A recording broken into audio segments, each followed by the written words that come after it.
Olá, meus amados, a graça e a paz do nosso Senhor e Salvador Jesus Cristo seja com todos.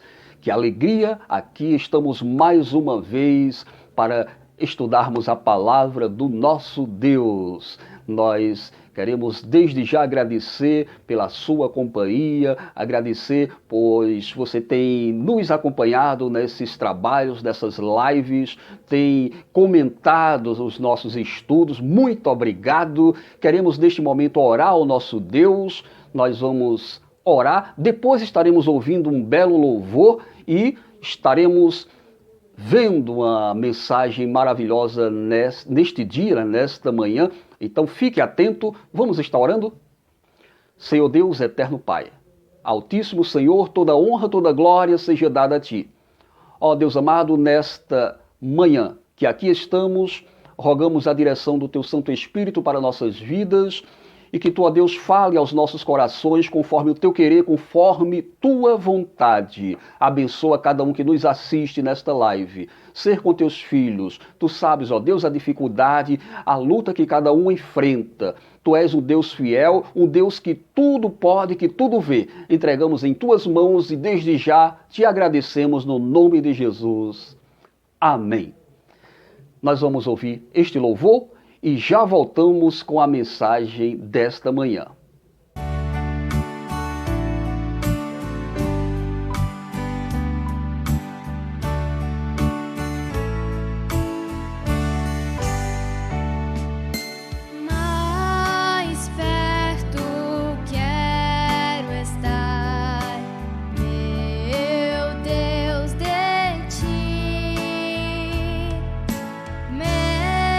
Mesmo que seja dor.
Muito bem, amados, nós vamos, neste momento, ler o texto da nossa mensagem de hoje, que está em Lucas, capítulo 16, a partir do verso 19.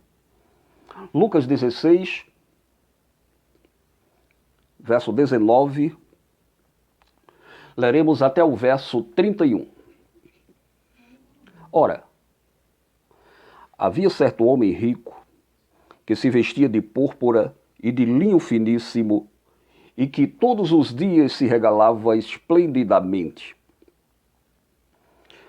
Havia também certo mendigo chamado Lázaro, coberto de chagas, que jazia à porta daquele, e desejava alimentar-se das migalhas que caíam da mesa do rico. E até os cães vinham lamber-lhes as úlceras. Aconteceu morrer o mendigo e ser levado pelos anjos para o seio de Abraão. Morreu também o rico e foi sepultado. No inferno, estando em tormentos, levantou os olhos e viu ao longe Abraão e Lázaro no seu seio. Então, clamando, disse: Pai Abraão, tem misericórdia de mim, e manda Lázaro que molhe em água a ponta do dedo e me refresque a língua, porque estou atormentado nesta chama. Disse, porém, Abraão: Filho, lembra-te de que recebeste os teus bens em tua vida, e Lázaro igualmente os males. Agora, porém, aqui ele está consolado, tu em tormentos. Além de tudo, está posto um grande abismo entre nós e vós, de sorte que os que querem passar daqui para vós outros não podem, nem os de lá passar para nós. Então replicou: Pai, eu te imploro que mandes à minha casa paterna, porque tenho 5 irmãos, para que lhes dê testemunho, a fim de não virem também para este lugar de tormento. Respondeu Abraão: Eles têm Moisés e os profetas, ouça-los. Mas ele insistiu: Não, pai Abraão. Se alguém dentre os mortos for ter com eles, arrepender-se-ão. Abraão, porém, lhe respondeu: Se não ouve a Moisés e aos profetas, tampouco se deixarão persuadir, ainda que ressuscite alguém dentre os mortos. Meus amados, uma coisa notável acerca dessa passagem das Escrituras: ela é fácil de entender. Podemos discordar dela, negar sua veracidade ou desprezar seus ensinamentos. Mas só uma pessoa confusa não entenderia. A verdade básica é que a vida é mais do que simplesmente viver, e a morte é mais do que simplesmente morrer. A morte não é o fim de todas as coisas. Há muitas especulações sobre o que acontece depois da morte. Há um profundo mistério acerca da morte. E milhões de pessoas buscam os terreiros de Umbanda, os médiuns, para tentar falar com os mortos. Mas tudo isso é em vão. Jesus, nesse texto, abre as cortinas e levanta a ponta do véu que nos mostra o que vem depois da morte: o céu ou o inferno. A Bíblia usa a palavra hebraica Geena, ou Geena de fogo, traduz-se como inferno. Isto é, o lugar da punição futura. A Bíblia faz uma comparação com o Geena que existia em Jerusalém, que designava originalmente o Vale de Rinom, ao sul de Jerusalém, onde o lixo e os animais mortos da cidade eram jogados e queimados. Nunca parava de queimar. É um símbolo apropriado para descrever o perverso e sua destruição futura. O rei Josias profanou este lugar de idolatria e transformou aquele lugar no escoadouro dos lixos da cidade.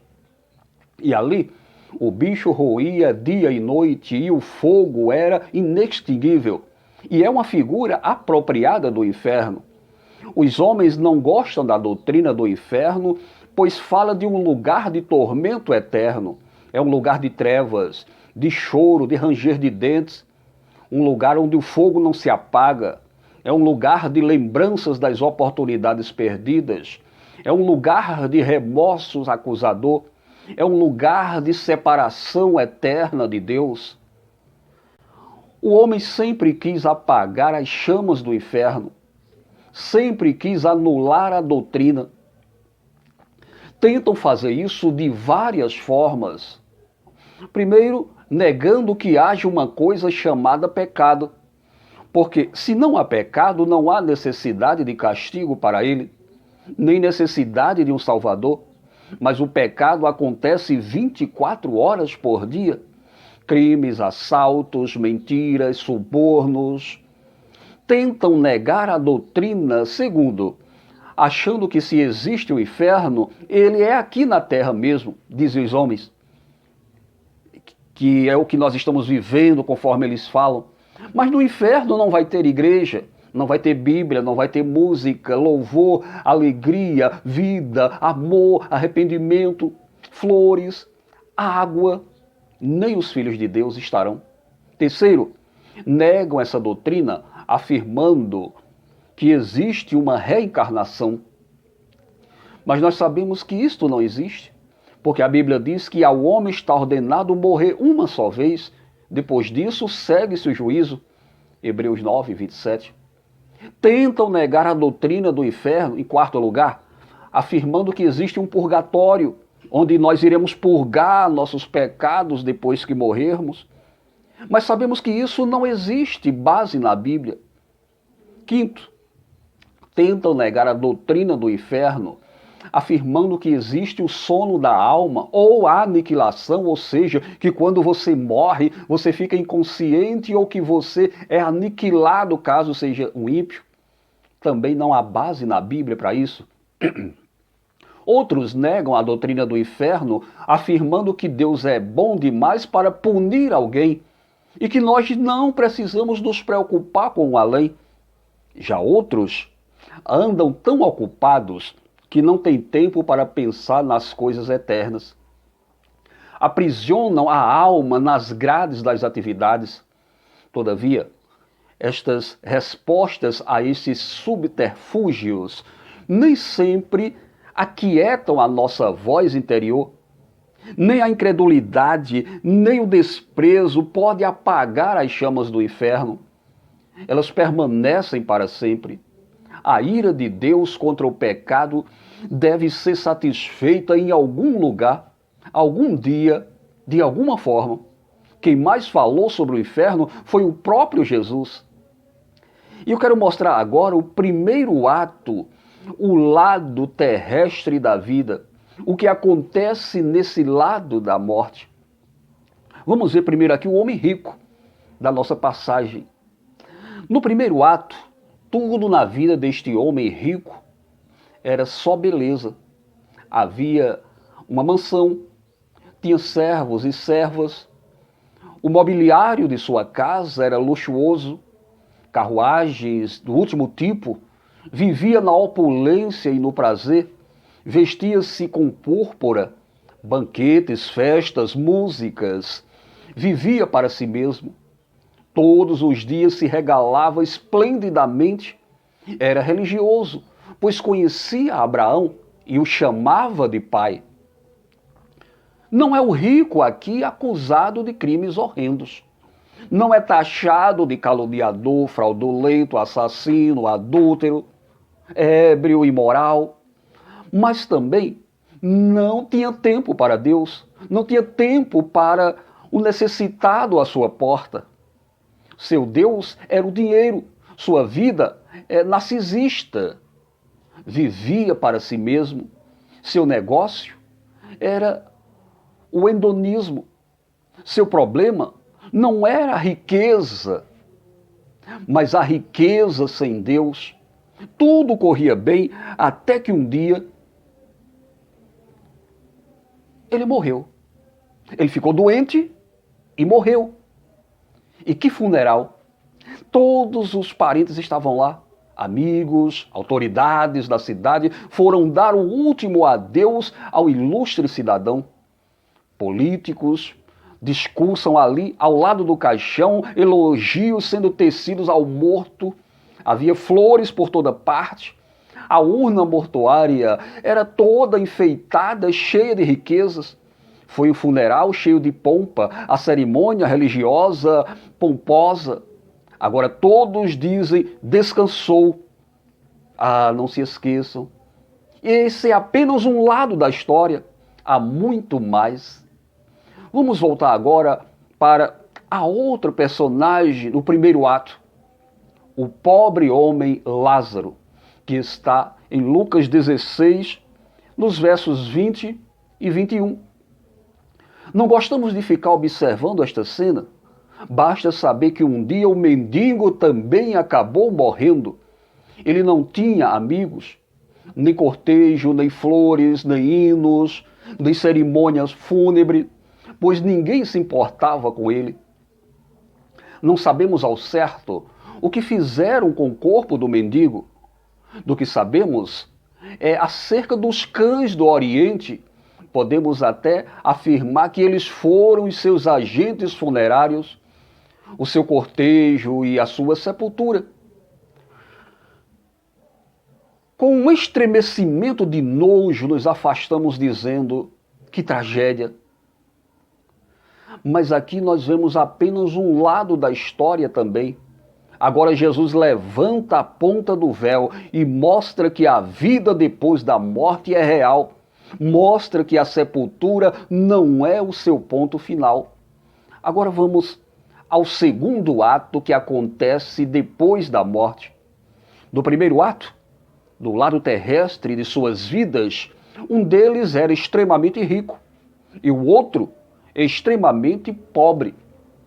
Um sentava-se a uma mesa farta, o outro jazia junto à porta do rico mendigando uma migalha. Um é atraente pela sua riqueza, o outro repulsivo pela sua extrema miséria. Um andava empavonado em linho finíssimo e o outro cheio de trapos. Mas as diferenças dos homens que não aparecem nas roupas, nas casas, nas ocupações. Depois da morte, o contraste no destino destes dois homens continuou, mas a sua situação se inverteu. Lázaro, quando a cortina foi levantada depois da morte desse pobre, vemos anjos cheios de alegria em servir, carregando Lázaro para o céu. Embora desprezado pelos homens, embora considerado como escória, embora na sarjeta do esquecimento, embora prostrado, cheio de chagas, com fome e desejando comer as migalhas que caíam da mesa do rico, embora privado do convívio humano, assediado pelos cães, ele confiava em Deus. O rico tinha tudo, menos Deus. Lázaro não tinha nada, senão Deus. No céu havia consolo, músicas, vestes brancas, coroas, harpas angelicais, delícias perpetuamente. A face de Jesus nenhum olho viu. Oh, quão cedo Lázaro se esqueceu dos seus andrajos, da fome, dos cães, das noites frias e do homem rico que deixou na miséria. Ele foi, afinal, confortado. Mas quanto ao homem rico, aquele que viveu aqui sem Deus, depois da morte abriu os olhos e estava no lar dos desesperados. O mendigo repousou no seio de Abraão, enquanto o rico estava no inferno. O rico não teve repouso nenhum, pois como é possível descansar no inferno? Em Hebreus 9, 27, que já lemos, assim como aos homens está ordenado morrer uma só vez, depois disso segue seu juízo. O julgamento não acontece nesta vida. Primeiro vem a morte, depois o juízo. Quando transgredimos a lei da natureza, nós sofremos imediatamente. Por exemplo, quando colocamos a mão no fogo, nos queimamos. Mas as leis de Deus podem ser aparentemente transgredidas repetidas vezes sem nenhum castigo. O homem que blasfema não parece sofrer com isso. O homem que rouba parece ter motivo para se vangloriar que vive melhor do que o que não rouba. Aquele que vive na impureza pode achar que isso é que é vida. Mas as Escrituras não dizem que toda vez que pecamos, Deus envia um anjo com uma vara de ferro para nos bater. A Bíblia diz que Deus marcou um dia e que vai julgar os homens, Atos 17 e 31. E eles não vão poder fugir de Deus, nem subornar o tribunal de Deus. Naquele terrível dia do juízo, eles vão dar conta por cada palavra frívola que proferiram. Cada ação está registrada nos livros de Deus, cada pensamento, cada intenção está registrado. Naquele dia, os livros serão abertos, será o dia do juízo. O homem rico não despertou santo. A morte não é uma varinha mágica que algum anjo agita sobre os moribundos, transformando todo o pecado em justiça, varrendo toda maldade, apagando todo o passado, transformando o pecador no filho de Deus. As pessoas gostam de crer que tudo vai bem e que todos estarão bem tão logo morram. Mas o fato persistente é que as identidades não se alteram com a morte. Não foi outro homem que se despertou na eternidade. Foi o mesmo. E despertou para saber que o inferno é um lugar de tormento, conforme o verso 23 de Lucas 16. O texto diz: no inferno, estando em tormento, levantou os olhos e viu de longe Abraão e Lázaro no seu seio. O inferno é um lugar onde não há consolo. Versos 24 e 25 do nosso texto mostra isso.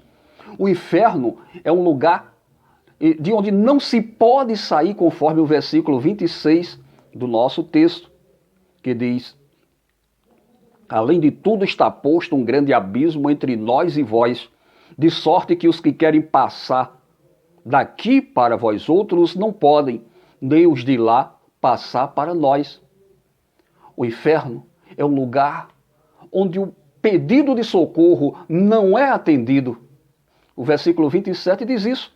Então replicou: pai, eu te imploro que mandes a minha casa paterna, porque tenho 5 irmãos, para que lhes dê testemunho a fim de não virdes também para este lugar de tormento. Respondeu Abraão: eles têm a Moisés e os profetas, ouçam-nos. O inferno também é um lugar onde não se pode mais ajudar a família. O verso 29, respondeu Abraão: eles têm Moisés, os profetas, ouçam. Mas ele insistiu: não, pai Abraão, se alguém dentre os mortos for ter com eles, arrepender-se-ão. Abraão, porém, lhe respondeu: se não houve a Moisés e aos profetas, tampouco se deixarão persuadir, ainda que ressuscite alguém dentre os mortos. Para este homem, já era tarde demais para ajudar a família. O desejo estava ali, mas a oportunidade passara para sempre. Observem que ele não ignorava o caminho da salvação. Ele sabia que seus 5 irmãos precisavam de alguém que lhes falasse acerca da salvação. Ele perdera a sua oportunidade, perdera a sua alma, a oportunidade de ajudar a sua família. Talvez ele fosse covarde, talvez tivesse medo do que sua família pudesse pensar caso ele se voltasse para Deus e fosse um cristão. Mas agora já não tinha mais medo, talvez por causa da sua posição de rico. Ele tivesse considerado a crítica dos seus amigos como um preço alto demais para pagar se andasse nos caminhos do Senhor. Mas agora, tudo havia acabado. Era tarde demais. Não há poder que nos salve depois da morte. e ao grito, tem misericórdia de mim, obteve uma única resposta, filho, lembra-te, o abismo fora fixado, os limites estabelecidos, o destino determinado. O que é a eternidade, amados? O homem não tem de fazer nada para ir para o inferno, com suas virtudes e predicados morais. Ele é um pecador perdido. Mesmo sendo religioso e honrado cidadão, ele está condenado se não crer em Jesus, pois todos pecaram. Não é preciso roubar, matar, adulterar, todos pecaram e destituídos estão da glória de Deus. Para ir para o céu, é preciso nascer de novo, nascer do alto, nascer de Deus. A salvação pertence a Deus. Crê em Cristo como Senhor e Salvador. Ele abre o coração, a mente, o entendimento. Ele coloca o Espírito Santo na vida daqueles que são eleitos para a salvação. Se você morrer agora, para onde vai a sua alma? Para o céu ou para o inferno? Disse um teólogo, William Gurney, nada é mais brando do que o mar. Contudo, quando se agita e forma um temporal, nada se enfurece mais. Nada é tão suave como a paciência e bondade de Deus. E nada é tão terrível como a sua ira quando se inflama. Então, queridos, fuja, pois, para Cristo.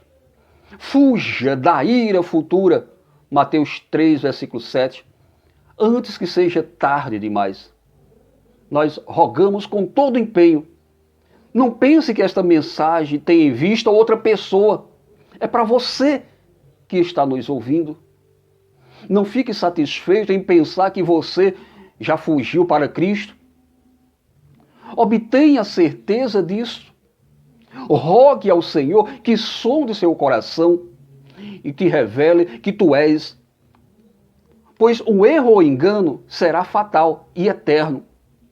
Que o Senhor tenha misericórdia da sua vida, das nossas vidas. Que o Senhor nos abençoe e que a palavra dele fique em nossos corações. Amém.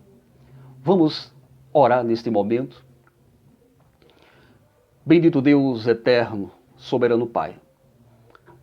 Queremos nesta hora, ó Deus, entregar em tuas mãos as pessoas que estão a nos ouvir. Que esta palavra, ó Deus, tenha penetrado nos corações, despertando, falando profundamente, ó Deus, dando a cada um o desejo de levantar-se, despertar para a realidade, porque estamos no fim. Sabemos, ó Deus, que o Senhor está voltando. Temos visto os sinais acontecendo, fome, pestes, guerras, rumores de guerras. Ó Deus, somente Tu pode mudar a situação do mundo. Somente Tu pode mudar a situação do homem, do coração, pois é Tu que abre o coração, a mente e dás o entendimento da verdade. Abençoa cada um dos Teus servos. Abençoa a Tua igreja na face da terra. Abençoa, Deus, cada um que ouviu esta palavra, que Tu fales profundamente a cada um conforme o Teu querer e a Tua vontade. Oramos, ó Deus, no nome do Teu Filho Jesus. Amém. Muito obrigado, meus amados, por ter nos acompanhado, por estar acompanhando as nossas lives. Se você ainda não inscreveu no nosso canal do YouTube, se inscreva, porque aí você recebe sempre que postarmos uma mensagem, você estará recebendo as notificações. Então se inscreva, né? Marque lá, né, no sininho para que você receba todas as notificações. Deixe também o seu comentário, porque isso é muito importante para nós. Então, muito obrigado. Deus abençoe grandemente a sua vida. Tenha um ótimo dia. Fique na paz e até a próxima.